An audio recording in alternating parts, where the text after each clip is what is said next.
The Prince of Preachers.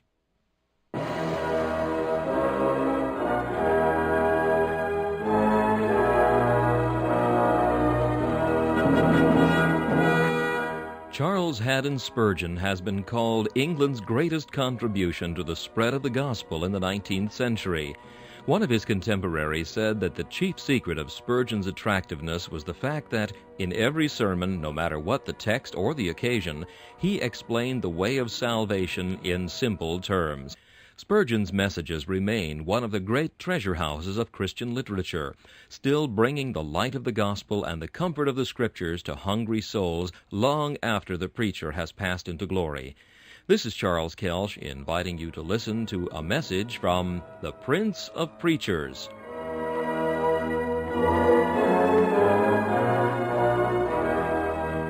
C.H. Spurgeon preached this message on July 7, 1861, at the Metropolitan Tabernacle. It is entitled, A Peal of Bells. The text is found in Zechariah chapter 14 and verse 20. In that day shall there be upon the bells of the horses holiness unto the Lord. There are many days already past which we might well have wished to see. Who would not have rejoiced to have beheld the day when God smote Rahab and broke the dragon in the deep waters, when Miriam took the timbrel and went forth with the daughters of Israel, saying, Sing unto the Lord, for he hath triumphed gloriously. The horse and his rider hath he thrown into the sea. Who might not have wished to have witnessed the glorious victories of the judges when they put to rout the oppressors of Israel, or that day when David returned from the slaughter of Goliath, or that auspicious morn when Solomon's temple, glittering in unrivaled magnificence, was dedicated by a vast concourse of people with generous sacrifice to the worship of the true God. Many days there were in the chronicles of the Jewish Church which are never to be forgotten, earth's red-letter days, when God made bare his arm and showed forth his might. Days there were, too, in Christ's history, which it was a high privilege to see. The day of his birth. Would that we had been among the shepherds on the plain when they heard the angels sing, Glory to God in the highest, and on earth peace, goodwill toward men. Or the day of his death, when he cried, It is finished, and yielded up the ghost. Or better still, the day of his resurrection, when he routed all our foes by rising again for our justification. Or the day of his ascension, when he led captivity captive and ascended up on high. Or even that day of Pentecost, when the Spirit of God fell on the disciples, and when they, preaching with other tongues as the Spirit gave them utterance, multitudes being added to the church of those who were ordained unto eternal life. Those days are gone. We look back upon them with faith, and as Abraham rejoiced in prospect, so would we do in retrospect. But there are days yet to come for those whose advent we may well be eager. There is the day when Ephraim shall not envy Judah, nor Judah vex Ephraim, for all the church of Christ shall be one in spirit. There is a day when the knowledge of the Lord shall cover the earth as the waters cover the sea. There is the day, too, when Israel shall be restored to its own land, when its country shall be called no more desolate, but Beulah, and no more forsaken, but Hephzibah shall its name be, for the Lord delighteth in it.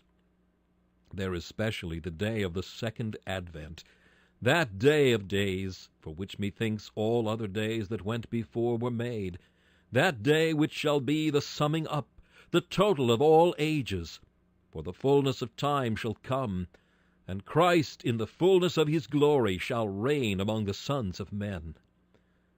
I think I may, with your permission, add to the list of days which we might desire to see that which is spoken of in the text. In that day shall there be upon the bells of the horses holiness unto the Lord. What connection there may be between that day and others which I have mentioned, it is not my purpose this morning to explain. I would that this were to us personally the day when it should be fulfilled in us as individuals.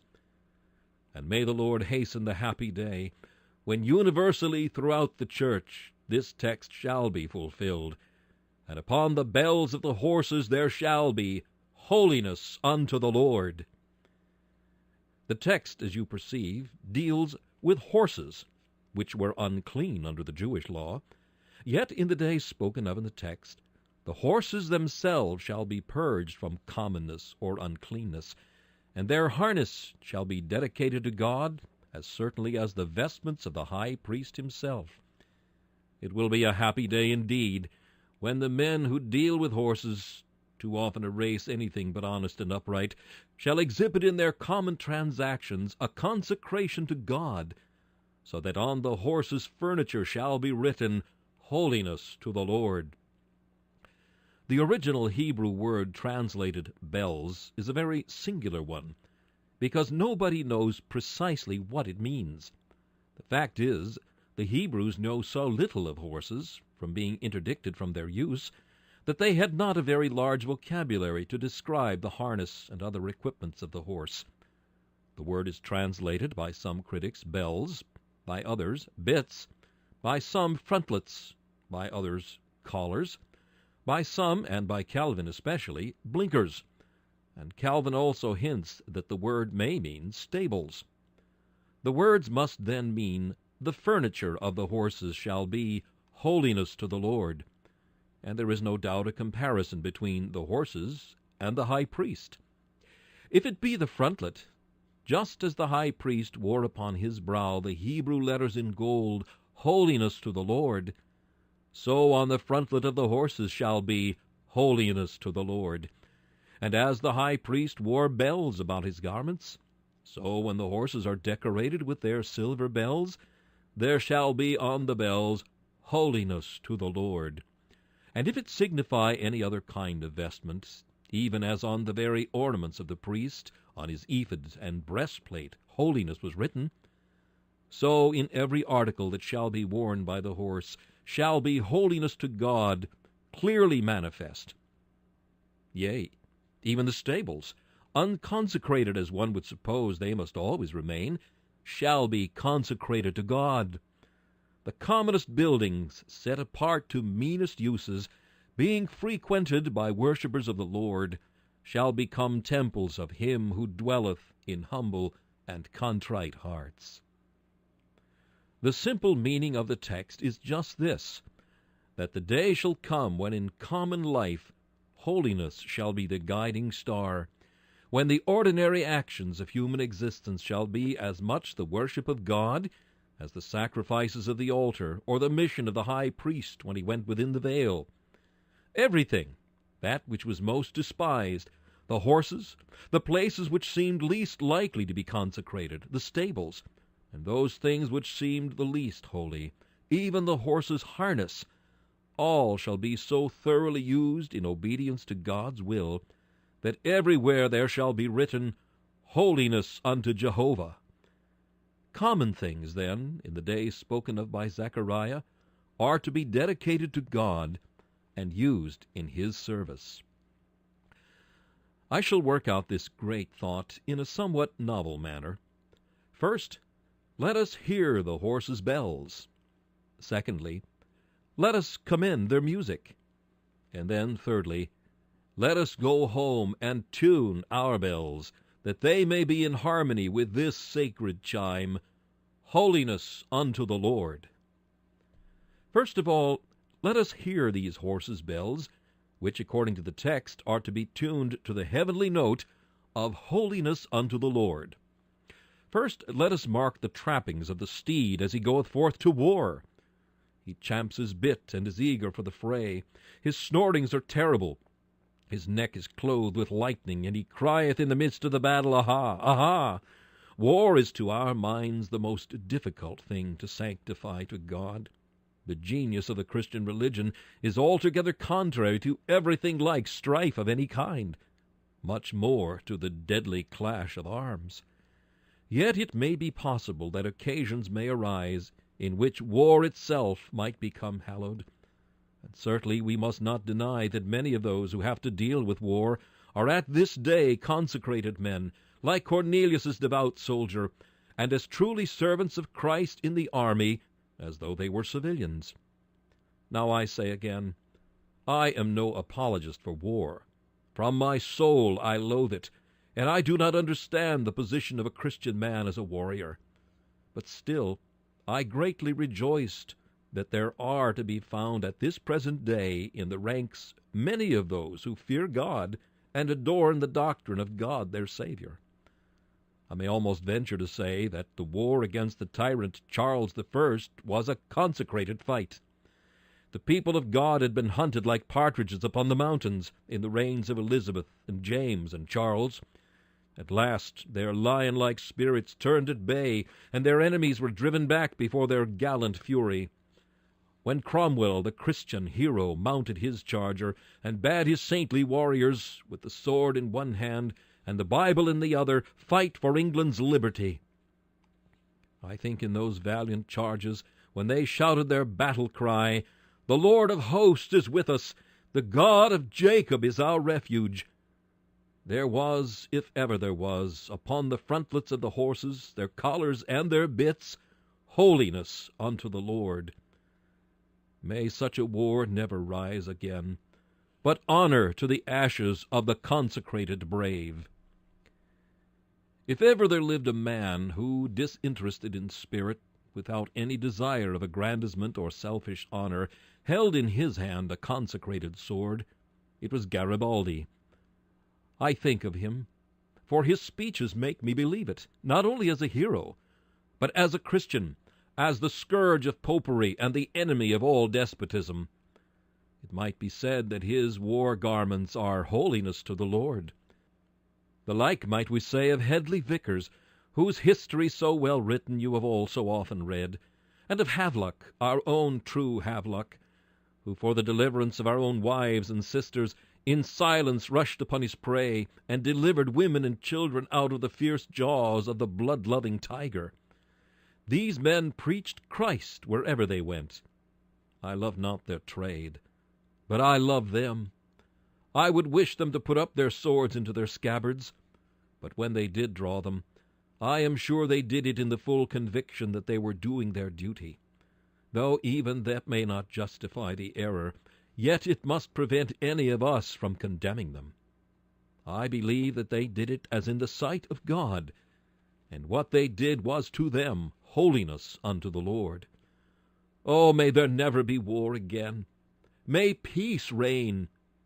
But if there must be wars, may they all be just ones. If there must be fighting, may it ever be for the freedom of the slave and the deliverance of the helpless. And in all this, may Jehovah, even in the battle, in the garments rolled in blood, and in the fire and vapor of smoke, still be acknowledged, and across the field of fire may there be written, Holiness to the Lord.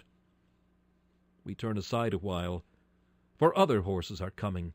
Their bells are ringing forth holiness unto the Lord. Horses are used in states. In splendor kings, princes, and judges of the land ride through the crowd. The text says, Upon the bells of the horses shall be holiness unto the Lord. Drawn by noble steeds, glittering with rich caparisons, an exalted personage passes through the thronging mass. It is a sovereign, and oh, when the sovereign of a nation hath a heart which boweth before God, and hath the hope of an immortal and an imperishable crown, then regal state is sanctified, and the bells upon the horses are holiness unto the Lord. When a Sir Matthew Hale rode in the judge's chariot to distribute justice, surely the state which attended the Lord Chief Justice of the land was holiness to God. And when a Sir Thomas Abney, even on the night of the Lord Mayor's banquet, retired a while that he might have prayer with his family and servants, surely then the too gaudy show of civic pomp was for that once holiness unto the Lord. And I think when Wilberforce went to the House of Commons, however he might ride, the bit of his horse was holiness to the Lord. Since we cannot dispense with the ceremonial honor which surrounds governors, we must consecrate it. As long as kingdoms remain, it must be the prayer of Christians that the state may be a holy state, and that its officers and governors may be devout and upright men. Little do we know, my brethren, What mischief would soon be done in the high places of the land if we had back again upon the throne a George the Fourth? If once again our eminent men were found indulging in the lowest pastimes of the very scum of the city, if again unblushing bribery defiled the judgment seat, if a bloody Jeffreys could browbeat the saints of God once more, then we should consider it a matter of importance to pray to God for kings and those in authority. Had we not, my brethren, better think it a matter of importance now, and pray daily to God that he would cause the state to be more and more consecrated to him, so that the very bells upon the horses as they walk in solemn pomp may be holiness to the Lord? But I hear the tinkling of other bells. The day is to come when not only war and the states shall be consecrated to Christ, but even pleasure and recreation shall become holiness to the Lord. When you are traveling in alpine regions, you will be amused by the ringing of the little bells upon the horses. You are there for rest, to recruit the body, but let that rest be taken in the spirit of holiness. I fear that many leave their religion behind them when they go to the seaside or to continental countries. It ought not to be so. In our pleasures, as well as in everything else, on the very bells of the horses there should be holiness unto the Lord. A Christian man needs recreation as well as another man. The bow must be unstrung, for the soul always bent to work shall soon lose the energy to labor. There must be times for breathing the fresh country air, and looking upon the meadows and the fields. I wish such days came oftener to poor toiling population of this huge labyrinth of bricks. Would that you could oftener see the laughing face of the verdant earth and the smokeless heavens. But mark this, let us as Christian men see to it that we carry the spirit of this text with us wherever we go, that the bells of the horses be holiness to the Lord, and our very recreations be done as sacredly and as much in the sight of God as our sacraments and our solemn feast days. Does recreation mean sin? Then indeed you have nothing to do with it. Does pleasure mean iniquity?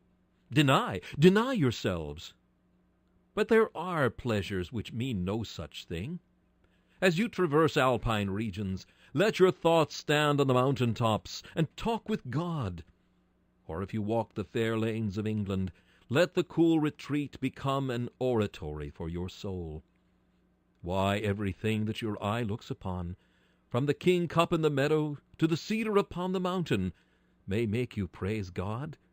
And when it is so, then the bells upon the horses are holiness to the Lord. If in seeking rest you are really desiring to get strength that you may spend it in his service, if you take rest not for your pleasure's sake, but that stringing your muscles once more and getting your soul into tune, you may with greater vigor serve him in days to come, then again the bells of the horses are holiness to the Lord.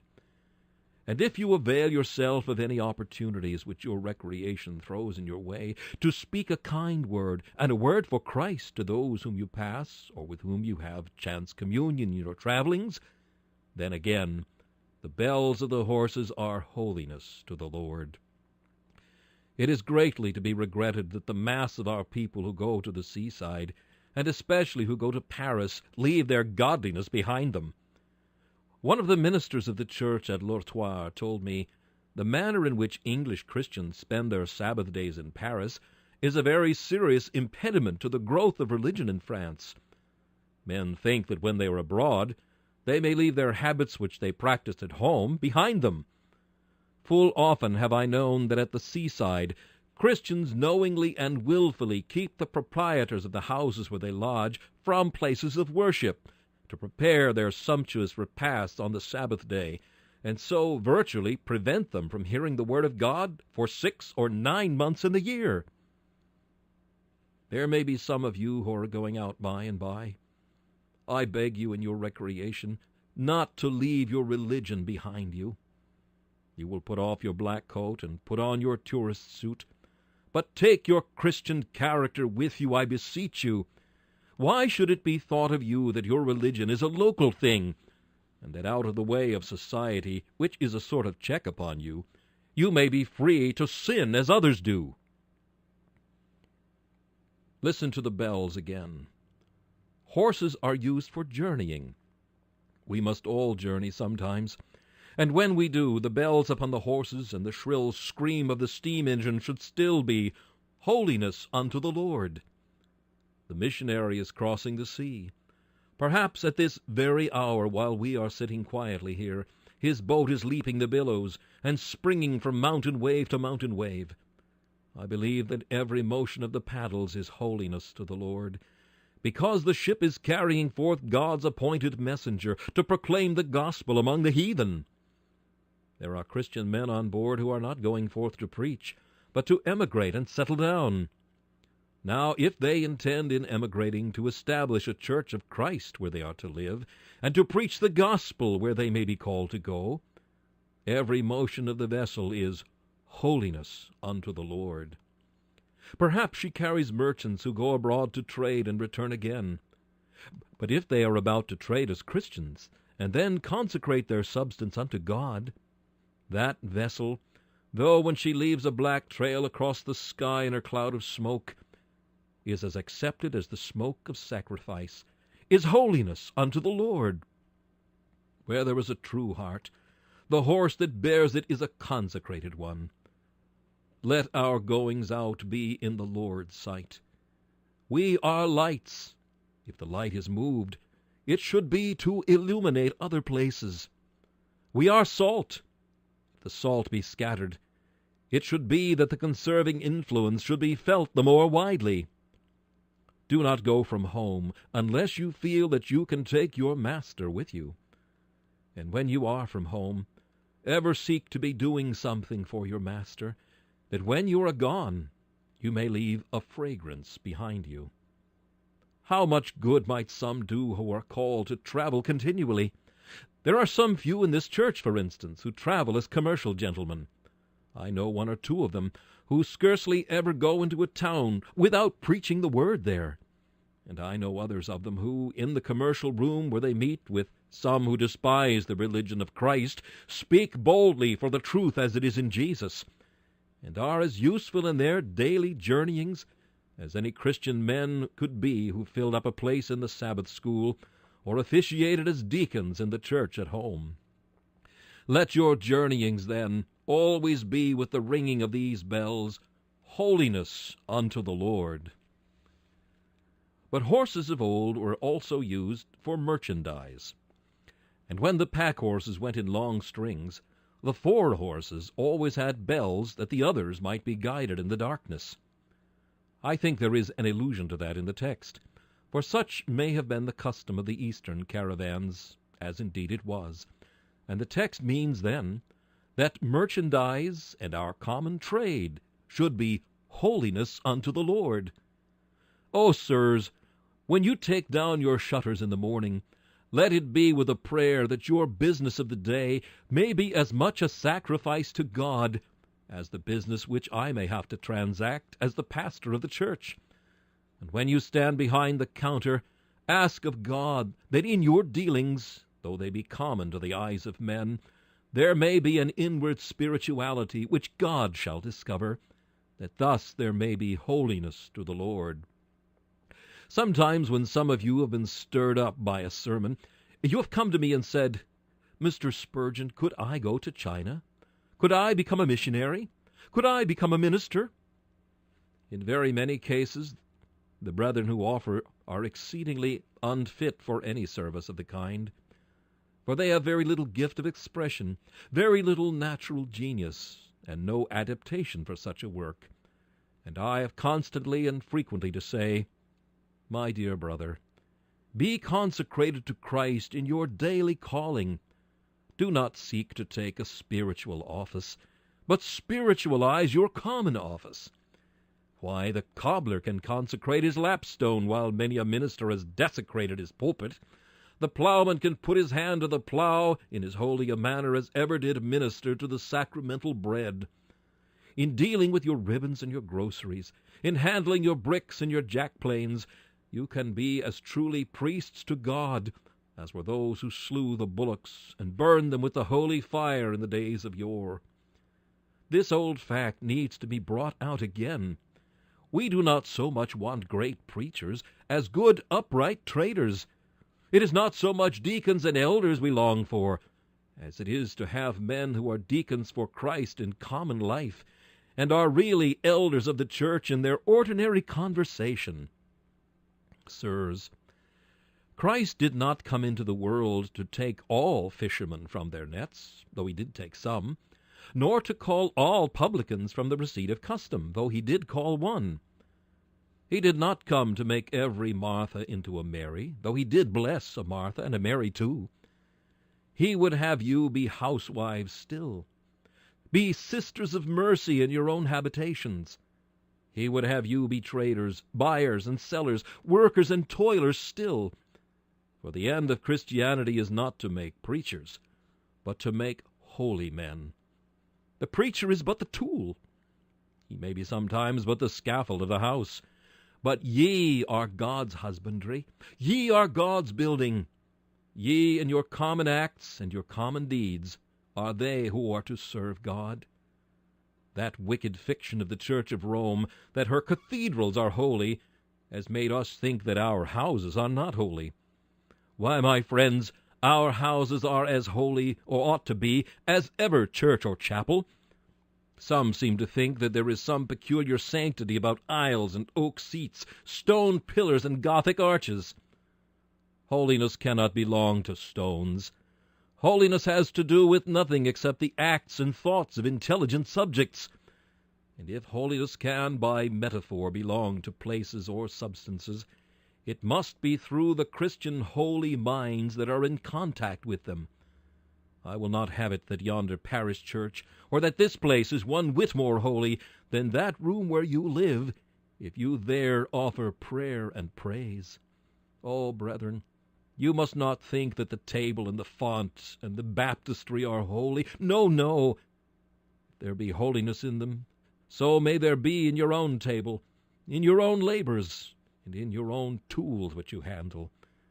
At least there will be as much in one as in the other, if with a holy mind you serve God in both. Not confined holiness, that is superstition.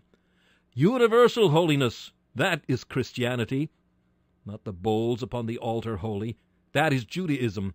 But the bells upon the horses holy, that is true living godliness and vital Christianity. See to it then, Christian friends, in your common daily doings, that the bells upon the horses are holiness unto the Lord. But the horses were also used, as they still are, for toil.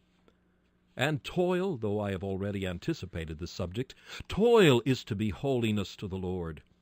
The horse is turning over the furrow with the plough, and if it be held by a godly husbandman, the bells upon that horse are holiness unto the Lord. And now it is time when the hay should be cut down and carted. If with gratitude in his bosom the husbandman takes home the fruit of the earth, the carting is holiness to the Lord. And when harvest time comes round, and all the country is glad, every shout of harvest home ought to be a holy shout. Every smile that is on the brow of the tiller of the soil should be a holy smile.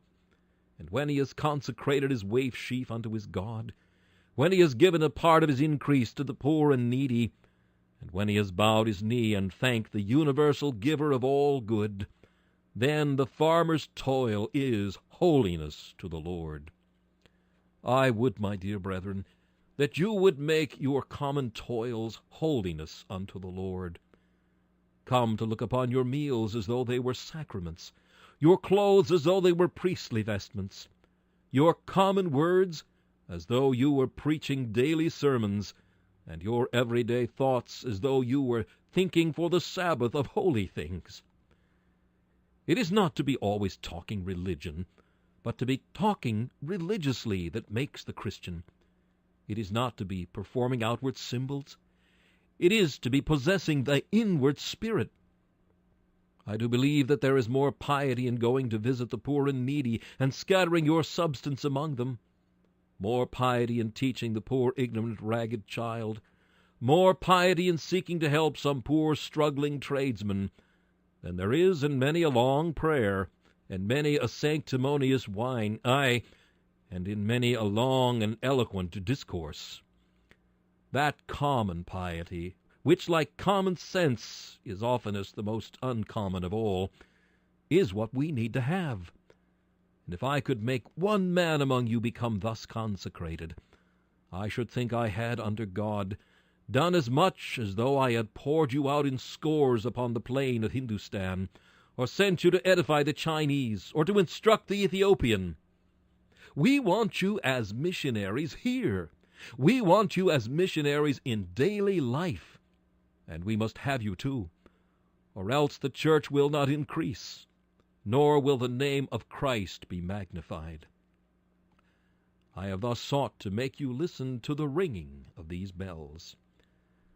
Now for the second point. Let me commend the music of the bells upon the horses. The religion of common life I must commend first of all for its loudness. There are many men who do not hear the church bell, who will hear the bells upon the horses, by which I mean that preach as frequently as we may, some people will never believe us. But they cannot help believing what they see in your lives. We may extol Christ, and they will say, it is his office and duty. But if your actions are what they should be, if your lives are saturated with the Spirit of Jesus, they cannot help hearing them. They may put their fingers in their ears and not hear our sermons, but they must hear your sermons, for they can hear them through their eyes as well as through their ears, if you in your daily walk act as becometh the gospel of Christ. Then again, I commend the music of these horses' bells not only for loudness, but for clearness. Many people cannot understand our sermons. There are words we use that they do not try to comprehend, and some which the carnal mind cannot receive. But they can understand your sermons if they cannot mine. If you have traded honorably, if you, instead of taking undue advantage, have only taken that which is your due, if they have seen you refuse to tell a lie, though you might have gained much by it, if they have known you stand firm in your integrity, while others laughed at you as a fool and a madman, they can understand it. My sermons may be mystifying, but yours would not be. The church bell may sometimes have a cracked note, but the bells upon the horses will be so clear that they will be compelled in their consciences to believe what you teach. Again, I commend the music of these bells for its constancy. The church bell rings but once a week. I am preaching to you some 3 or 4 sermons in a week, but you, if you consecrate your common things, will be preaching all day long. You will keep the bells upon the horses ringing every time the horses nod their heads. Every time they move there will be a fresh peal, and that is the advantage of putting the bells not on the steeple, but on the horse, so that they must always ring. This place is shut up a great portion of the week, and only opened occasionally for worship. But you ought to keep your preaching places open always. There, behind the counter, should be your pulpit, or in the corn exchange, or the market, or in the family. You should be always preaching. Your life should be always one continual sacrament, always one constant service to God. I commend this music, then, for its constancy, as well as for its loudness and for its clearness. Again, we must praise it for its universality. My church bell can only ring in one place, and the bells in the parish church only ring in the steeples where they hang.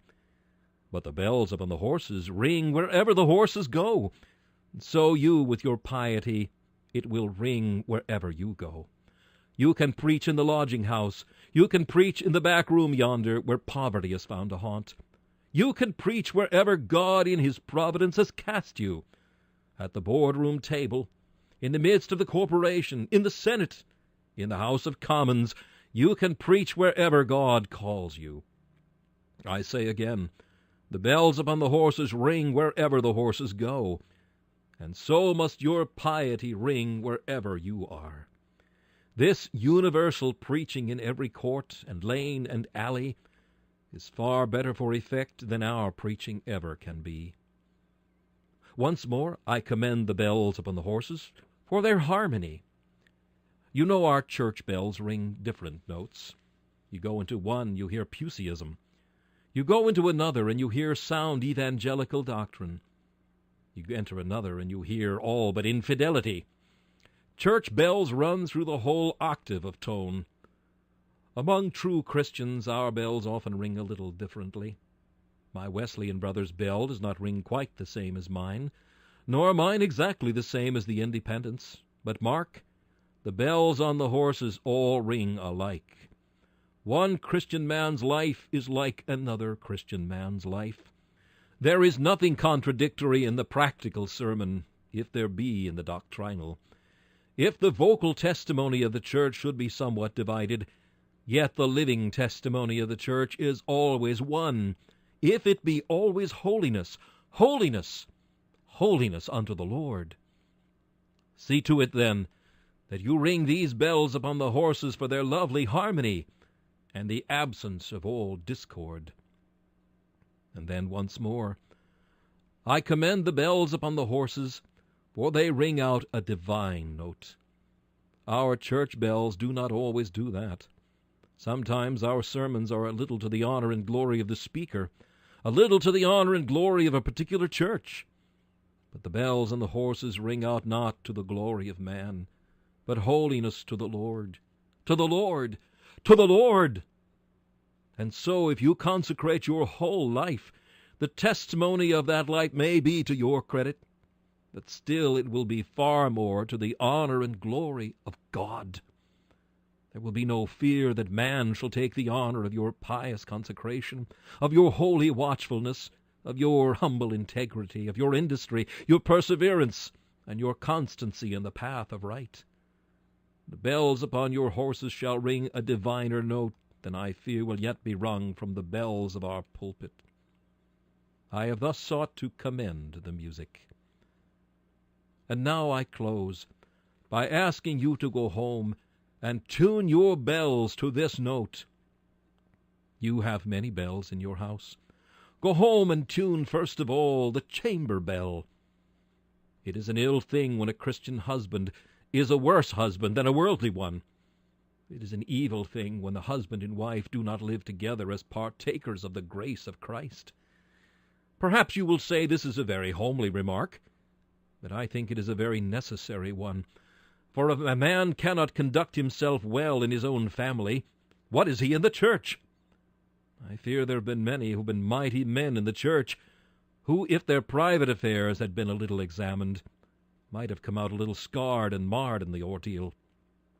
Should I have a Christian man here who is not acting according to the Christian mandate? Should I have a Christian woman here who pulleth her house down with her own hands through idleness and carelessness? Let me speak to them. How can the husband think of edifying others at the prayer meeting unless first he is what he should be before his own house?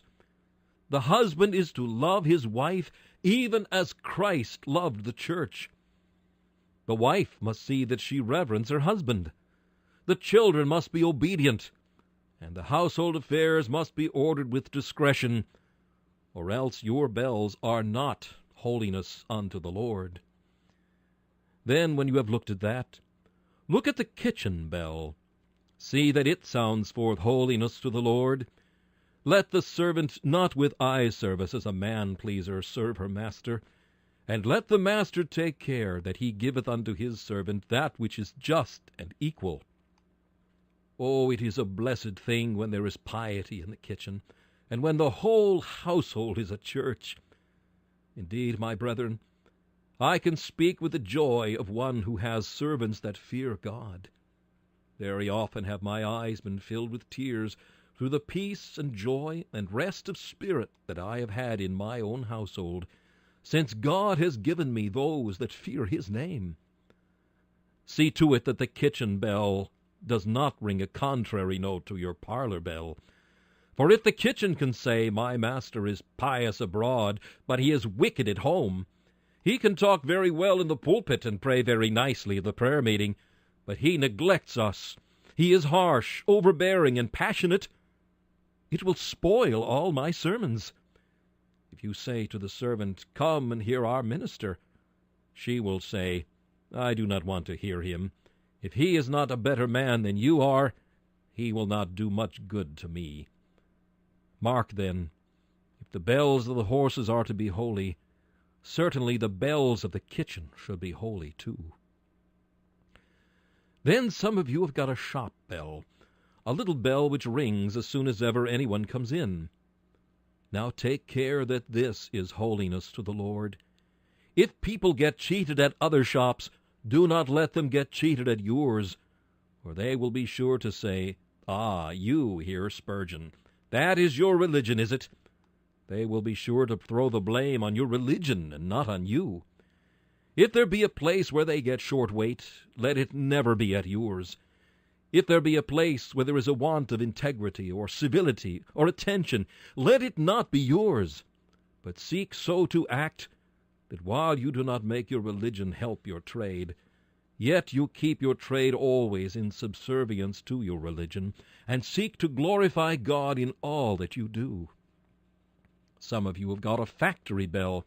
That bell rings at a certain hour, and I see your men come streaming down the street to work. Now make that bell holiness to the Lord.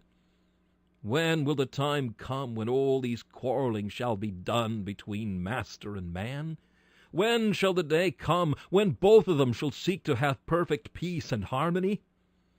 For it is to their mutual interest, let them know. Oh, when shall it be that the workman shall feel that he has all that which is just and equal? And on the other hand, when shall the master feel that he has not to deal with men who, when given an inch, will take a mile, but who are content to deal as fairly with him as he would with them? If I have any of your great cotton lords here, if I have any men who have many servants, let them take care that their religion tunes their factory bell, or else I would not give a farthing for all their religion. Let them give what they may towards the maintenance of it. Then, some of you have got a visiting bell, for I have seen it marked over visitors. And what are visits among the higher classes? It was my misfortune once to sit in the corner of a drawing-room and listen to the conversation during a visit. If it had been condensed into the sense or usefulness it contained, it might have been spoken in something like 1,000th part of a second. But there it went on, talk, about nothing at all. And when it was done, they went away, I have no doubt, greatly refreshed. Now I think the visits of Christian people should never be of that kind. If you go to see anybody, know what you are going for, and have a message to go with, and go with some intention. If God had meant for you and me to waste our time in flying visits, he would have made us butterflies and not men. He would have made us so that we might sip the nectar from the flowers like bees, instead of which he has made men whose time is precious and whose hours cannot be weighed in the scale with diamonds. Let your visits be rather to the sick, to give them comfort, to the poor, to give them help, to your friends, to show yourself friendly, and to the godly, to get godly refreshment, than to the frivolous, to waste an hour, or to the fashionable, to maintain a fancied dignity. Let everything, whether we eat or drink, or whatsoever we do, be done to the glory of God. Physician, there is a bell at your door. Let that be holiness to the Lord. Let those kind acts of yours to the distressed poor, let those divine acts of stooping down to the poor wayfarer in his suffering, consecrate your practice. Let your bell be holiness to the Lord. Let each of you, whatever his calling may be, seek to find some special way in which that calling may conduce to the glory of Christ. You are a little star in the Pleiades. Do not wish to be the pole star. If you were taken out of the Pleiades, the constellation would not be what it now is. Keep where you are, but shed your special rays upon the earth, and if you be but a little star, Do not the little stars together shed much light? And earth were dark if they were all quenched. I have tried to preach a plain, homely sermon, but perhaps I have not hit the mark. Perhaps I have not made you feel what I want you to feel. Why, I would have every dustman's bell holy unto the Lord. Whatever your business is, though you are a scavenger, though you sweep a crossing, though you black shoes, whatever you have to do, let everything be done to the glory of God. If any say it cannot be done, do you show them the way, for the best practical proof is the proof of fact. I may preach today, and preach 20 days about making the bells upon the horses holiness to the Lord, but if you do not tune your own private conversation, the text will excite but laughter among some, and no practical profit will it be to any. Is there anything wrong at home? Go and set it to rights. Is there anything wrong in the shop or in the kitchen? If you have not done what you ought to have done as a Christian man, if you have not acted as you ought to have done in your trade, go and do better. Not that you are saved by works. I have been speaking to those who are saved already. Being saved, show by your profession what you believe, and by your acts glorify your Master. Let me pray you to think often of this text. In that day shall there be on the bells of the horses holiness unto the Lord.